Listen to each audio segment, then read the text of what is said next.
Good morning guys, स्वागत है आपका हमारे यूट्यूब चैनल ग्लांस एकेडमी पे। आज की इस वीडियो में हम शुरू करेंगे भारत के प्रमुख गवर्नर जनरल ब्रिटिश शासन के दौरान जो भी गवर्नर जनरल थे उनकी क्या क्या नीतियां थी। हम इस पे 3 वीडियो ऑलरेडी अपलोड कर चुके हैं। अगर आपने एक भी वीडियो ना देखी हो और पूरी मॉडर्न हिस्ट्री भी लूसेंट से हमने कवर कर रखी है तो आप जाइए प्लीज़ प्लेलिस्ट में, वहाँ पे चेकआउट करिए लूसेंट सीरीज़ के नाम से। और आपको बता दूं कि लूसेंट को 40 दिन में मैंने जिस तरीके से ख़त्म किया था, बहुत ही स्मार्ट तरीके से, बहुत ही कॉन्फिडेंट के साथ कि सारी चीज़ें मुझे याद भी रहीं। बहुत सारे एग्जाम्स में सीधे प्रश्न पूछे जाते हैं, ये आपको पता है, आप पेपर दे रहे हैं अगर एग्ज़ाम की तैयारी कर रहे हैं तो उस वीडियो को ज़रूर देखिएगा, आपको हेल्पफुल होगी कि कैसे आप भी उस वीडियो के माध्यम सीख सकते हैं कि कैसे 40 दिनों में लूसेंट को पूरा कवर किया जाए। आइए बिना समय गंवाए अपने टॉपिक पर आते हैं। आज हम पढ़ेंगे लॉर्ड कैनिंग। इससे पहले हमने लॉर्ड डलहौजी के बारे में पढ़ा और वेलेज़ली के बारे में पढ़ लिया, बेंटिक के बारे में, कॉर्नवालिस के बारे में, वॉरेन हेस्टिंग्स के बारे में। इसी तरीके से आज हम पढ़ेंगे लॉर्ड कैनिंग के बारे में, जो एक इंपॉर्टेंट जो है कि गवर्नर जनरल और वायसराय भी रहेंगे। क्यों? क्योंकि भारत में कंपनी के द्वारा नियुक्त, किसके द्वारा नियुक्त? कंपनी के द्वारा नियुक्त ये अंतिम गवर्नर जनरल थे। वहीं सम्राट के अधीन नियुक्त ये भारत के प्रथम वायसराय थे। तो आपसे प्रश्न पूछा जाता है कि भारत का अंतिम गवर्नर जनरल कौन था, तो आप लिखेंगे लॉर्ड कैनिंग। लेकिन भारत का पहला वायसराय तो भी लॉर्ड कैनिंग होगा। और सबसे महत्वपूर्ण घटना जो हुई थी इनके समय 1857 का ऐतिहासिक विद्रोह या स्वतंत्रता संघर्ष हुआ था, जो 1857 की क्रांति। इसके बाद प्रशासनिक सुधार के अंतर्गत भारत का शासन कंपनी के हाथों से निकलकर सीधे ब्रिटिश सरकार के नियंत्रण में ले लिया गया, अर्थात ब्रिटिश के राजा रानी ही अब इसके शासक हो गए। कैनिंग के समय 1861 में उच्च न्यायालय अधिनियम बनाया गया, जहां पर 3 जो है कि कोर्ट बनाई गई, कलकत्ता, मद्रास और मुंबई। यहां पर एक एक हाई कोर्ट बना दी गई और जितनी भी पुरानी सुप्रीम कोर्ट्स थी या सदर अदालतें थी ये सब समाप्त कर दी गई। जो कलकत्ता में वॉरेन हेस्टिंग्स के द्वारा 1774 में बनाई गई थी वो सारी की सारी समाप्त कर दी गई और केवल 3 हाई कोर्ट्स बना दिए गए, कलकत्ता के, मद्रास के और मुंबई। और आपको बता दूं इन्हीं 3 जगहों पर 1857 में, कब? 1857 में वुड डिस्पैच घोषणा के माध्यम से 3 विश्वविद्यालय की स्थापना भी की गई। 1866 में आगरा में एक उच्च न्यायालय की स्थापना की गई, जो 1875 में इलाहाबाद में स्थानांतरित कर दी गई। जो आज हम हाई कोर्ट पढ़ते हैं यूपी की, वो 1866 में जब इस्टेब्लिश हुई थी तो स्टार्टिंग में वो आगरा में इस्टेब्लिश हुई थी। वहीं कैनिंग के समय ही 1856 में विधवा पुनर्विवाह अधिनियम लागू हुआ स्वतंत्र रूप से, और इस अधिनियम के नियम 14 द्वारा, मतलब 15 द्वारा विधवा विवाह को वैध करार दे दिया गया और इनके बच्चों को भी जो है कि वैध माना गया। भारत में पहला कानूनी विधवा विवाह कलकत्ता में 7 दिसंबर 1856 को ईश्वरचंद्र विद्यासागर की प्रेरणा और देखरेख में संपन्न हुआ।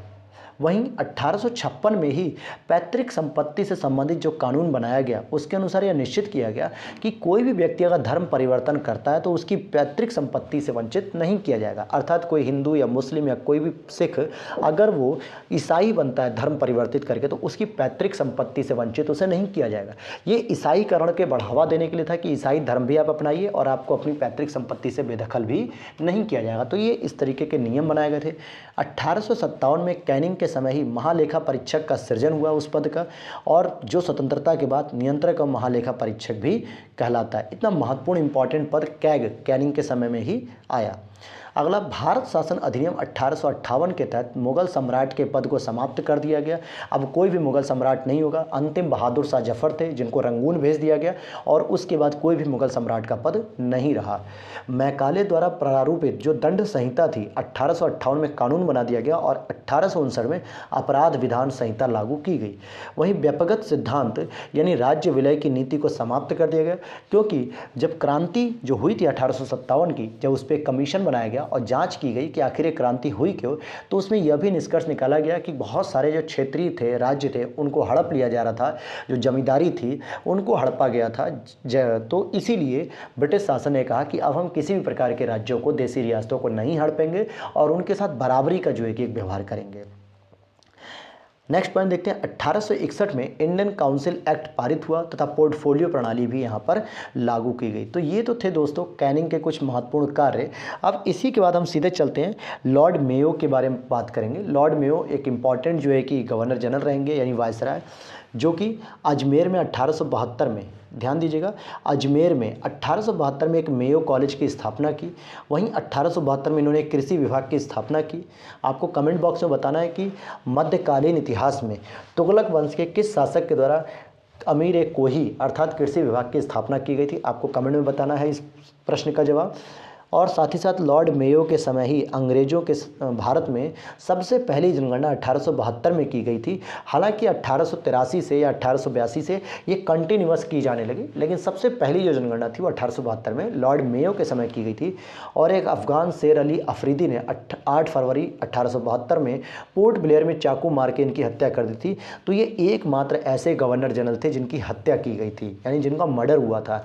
और एकमात्र वॉरेन हेस्टिंग्स थे जिनके ऊपर लंदन के कोर्ट में, यानी कि लंदन में महाभियोग भी चलाया गया था। तो ये थे आपके इम्पॉर्टेंट मेयो के कुछ कार्यकाल। वहीं अब हम देखेंगे लॉर्ड नॉर्थब्रुक के बारे में ज़रा हम समझते हैं कि लॉर्ड नॉर्थब्रुक ने क्या क्या काम किया। देख लेते हैं 1872 से 76 तक।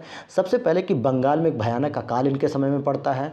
वहीं लॉर्ड नॉर्थब्रुक ने यह घोषणा की कि मेरा उद्देश्य करों को हटाना तथा अनावश्यक वैधानिक कार्रवाइयों को बंद करना है, यानी जो फालतू के टैक्स लिए जाते हैं उनको हटाया जाए। पंजाब का प्रसिद्ध कूका आंदोलन इन्हीं के समय हुआ था। पूछा जाता है कूका आंदोलन किस जगह हुआ? पंजाब में हुआ, इन्हीं के समय हुआ। और लॉर्ड नॉर्थब्रुक के समय ही सुएज़ नहर खुल जाने से भारत एवं ब्रिटेन के बीच व्यापार में वृद्धि देखी जाने लगी, क्योंकि जो ब्रिटिश वाले जो व्यापार करने के लिए पूरे अफ्रीका महाद्वीप को क्रॉस करके आते थे हिंद महासागर में प्रवेश करते हुए, वो अब क्या होने लगा कि मिस्र के पास से जो है कि सुएज़ नहर के खुल जाने से यहीं से एंट्री करना शुरू कर देते हैं और ये बहुत सारी दूरी और समय बच जाता है, जिससे व्यापार ईजी हो जाता है ब्रिटिश वालों के लिए। भारत के हिसाब से कोई बहुत बेनिफिट या बहुत फ़ायदे का सौदा नहीं था। अच्छा, आगे देखते हैं हम लॉर्ड लिटन। इंपॉर्टेंट कैरेक्टर है ये भी, 1876 से 80। ये देखा जाए तो एक निबंध लेखक और साहित्यकार था, लेकिन इसी के समय बम्बई, मद्रास, हैदराबाद, पंजाब, मध्य भारत आदि जगह भयानक अकाल पड़ा, और जिसकी वजह से लिटन ने रिचर्ड स्ट्रैची की अध्यक्षता में 1878 में एक अकाल आयोग की नियुक्ति की।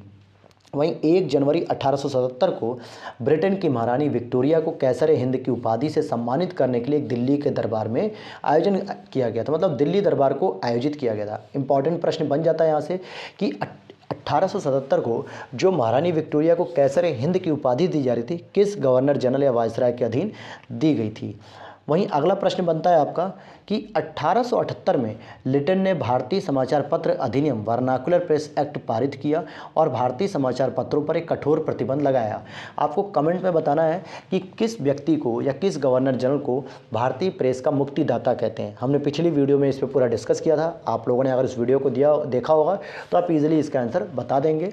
विशेषकर राष्ट्रवादी समाचार पत्र सोम प्रकाश को प्रतिबंधित करने के लिए ही वर्नाकुलर प्रेस एक्ट लागू किया गया।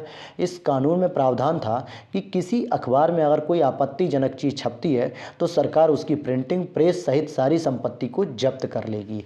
पायनियर अखबार ने वर्नाकुलर प्रेस एक्ट 1878 का समर्थन भी किया था। नेक्स्ट आता है, इसी के समय में 1878 में भारतीय शस्त्र अधिनियम पारित हुआ, जिसके तहत शस्त्र रखने एवं व्यापार करने के लिए लाइसेंस को अनिवार्य बना दिया। अगर आपको कोई शस्त्र रखना है या कोई हथियार रखना है तो उसके लिए क्या किया गया, लाइसेंस बनवाना जरूरी है, यानी अनिवार्य कर दिया। सबसे घटिया काम इसने किया था कि सिविल सेवा की परीक्षाओं में प्रवेश की अधिकतम आयु 21 वर्ष से घटाकर 19 वर्ष कर दी, जिसका भारतीयों ने विरोध किया कि इस तरीके से तो भारतीयों के लिए रास्ते बंद हो जाएंगे, क्योंकि भारतीय के पास शिक्षित होने के साधन बहुत कम है और उसके बाद आप 2 वर्ष की और उम्र घटा रहे हैं तो ये और भी ड्रॉबैक में ले जाएगा। आगे देख लेते हैं, 1857 में सिविल सेवा परीक्षा में सम्मिलित होने की आयु 23 वर्ष निर्धारित थी। 1859 में इसको घटा के 22 वर्ष कर दिया गया और 1866 में घटाकर इसको 21 वर्ष कर दिया गया और वर्तमान में यानी लॉर्ड लिटन ने घटा के और क्या कर दिया, 19 वर्ष कर दिया। तो इस तरीके से उम्र घटाई जा रही थी। और लिटन ने अलीगढ़ में मुस्लिम एंग्लो प्राच्य महाविद्यालय की स्थापना भी की थी। ठीक है दोस्तों, तो ये तो थे आपके कुछ इंपॉर्टेंट जो है कि अब हम नेक्स्ट अगर हम देखते हैं, चलिए लॉर्ड रिपन को भी यहीं पे देख लेते हैं। लॉर्ड लिटन के साथ रिपन की कहानी बहुत इंपॉर्टेंट हो जाती है। लॉर्ड रिपन 1880 से 84 तक प्रधानमंत्री ग्लैडस्टोन के परामर्श पर रिपन ने सर्वप्रथम समाचार पत्रों की स्वतंत्रता को बहाल किया। 1882 में वर्नाकुलर प्रेस एक्ट को समाप्त कर दिया। भारतीय भाषाओं में प्रकाशित होने वाले समाचार पत्रों को भी वही सुविधाएं दी गई जो अन्य समाचार पत्रों को प्राप्त थी। तो इम्पॉर्टेंट है कि वर्नाकुलर प्रेस एक्ट को समाप्त किसने किया, तो लॉर्ड रिपन ने, और वर्नाकुलर प्रेस एक्ट को लागू किसने किया, तो लॉर्ड लिटन ने। और एक और इम्पॉर्टेंट कि प्रवेश की अधिकतम आयु 19 वर्ष से बढ़ाकर 21 वर्ष कर दी गई, जो कि लॉर्ड लिटन ने 21 वर्ष से घटा के 19 कर दी, रिपन ने इसे वापस जो है कि 19 से बढ़ा के 21 कर दी। और स्थानीय स्वशासन की शुरुआत भी इन्हीं के समय में हुई। 18 मई 1882 को स्थानीय स्वशासन संबंधी एक कानून बनाया गया, जिसे विभिन्न प्रांतों में 1883 से 85 के मध्य स्थानीय स्वशासन से संबंधित कुछ कानून भी बनाए गए। तो जो वर्तमान में हम पंचायती राज सिस्टम देखते हैं, उसके बीज हमें लॉर्ड रिपन के कार्यकाल में देखने को मिलते हैं। वैसे तो भारतीय इतिहास में चोल साम्राज्य में ही हमें देखने को मिलता है कि चोल साम्राज्य में स्थानीय स्वशासन की बात सबसे पहले की गई थी, लेकिन ब्रिटिश समाज में अगर हम बात करेंगे तो लॉर्ड रिपन को स्थानीय स्वशासन का जनक माना जाता है। इसके समय ही भारत में 1881 में सर्वप्रथम नियमित जनगणना करवाई गई लॉर्ड रिपन के समय में, और तब से लेकर अब तक प्रत्येक 10 वर्ष के अंतराल पर जनगणना की जाती है। और 1881 की जनगणना में हैदराबाद और राजपूताना को नहीं जोड़ा गया था, जबकि 1872 में सबसे पहले जो है कि जनगणना लॉर्ड मेयो के कार्यकाल में की गई थी। तो ये थे आपके रिपन के कुछ इम्पॉर्टेंट कार्य जो प्रश्न आपसे पूछे जाते हैं। तो वहीं कुछ और भी इम्पॉर्टेंट चीज़ें हैं रिपन की, जरा हम उसको भी देख लेते हैं। रिपन के द्वारा ही 1881 में प्रथम कारखाना अधिनियम लाया गया, जिसमें 7 वर्ष से कम आयु के बच्चों को काम करने पर प्रतिबंध लगा दिया गया। 7 से 12 वर्ष के श्रमिकों के लिए 9 घंटे से अधिक कार्य कराया जाना प्रतिबंधित कर दिया गया। चाय, कॉफ़ी, नील की खेती पर लागू नहीं होगा ये नियम।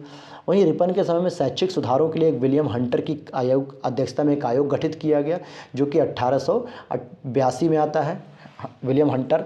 और 2 फरवरी 1883 को यूरोपियों के विरुद्ध भारतीय न्यायाधीशों द्वारा मुकदमा सुनने के लिए एक इल्बर्ट विधेयक प्रस्तुत किया गया, लेकिन अंग्रेजों के द्वारा इसका इतना विद्रोह किया गया, जिसको हम श्वेत विद्रोह के नाम से भी जानते हैं, कि ताकि ये इल्बर्ट बिल या इल्बर्ट विधेयक रिपन को वापस लेना पड़ा, बस इसलिए कि भारतीय लोग अंग्रेजों का मुकदमा नहीं सुन सकते, क्योंकि अंग्रेज इससे अपनी जो है कि क्या कहेंगे, अंग्रेज जो है कि अपने आप को इससे नीचा समझ रहे थे कि भाई भारतीय अब हमसे श्रेष्ठ हो गए जो हमारा मुकदमा सुनेंगे, इसलिए इसे वापस लेना पड़ा। और फ्लोरेंस नाइटिंगेल ने तो रिपन को भारत के उद्धारक की संज्ञा दी, क्योंकि स्थानीय स्वशासन की बात इन्होंने की, इन्होंने रेगुलर जो है कि जनगणना की बात करनी शुरू कर दी, वर्नाकुलर प्रेस हटा दिया, मतलब जो प्रतिबंध थे वो भी हटा दिया, प्रथम कारखाना अधिनियम जिसके माध्यम से श्रमिकों को सुरक्षा प्राप्त हुई, और बहुत सारे इन्होंने काम किए। साथ ही भारतीयों को मुकदमे सुनने के भी अधिकार दिए जा रहे थे, वो अलग बात है, इल्बर्ट बिल को वापस लेना पड़ा विद्रोह के कारण। तो इतने अच्छे अच्छे काम किए कि रिपन एक अच्छे शासक कहलाते हैं, जबकि वहीं लॉर्ड लिटन हमारे लिए खराब शासक कहलाते हैं। तो मिलते हैं आपसे नेक्स्ट वीडियो में, नेक्स्ट इंपॉर्टेंट जो है कि गवर्नर जनरल के साथ। तब तक के लिए आप सारी वीडियो देखिए और मिलते हैं नेक्स्ट वीडियो में। नमस्कार।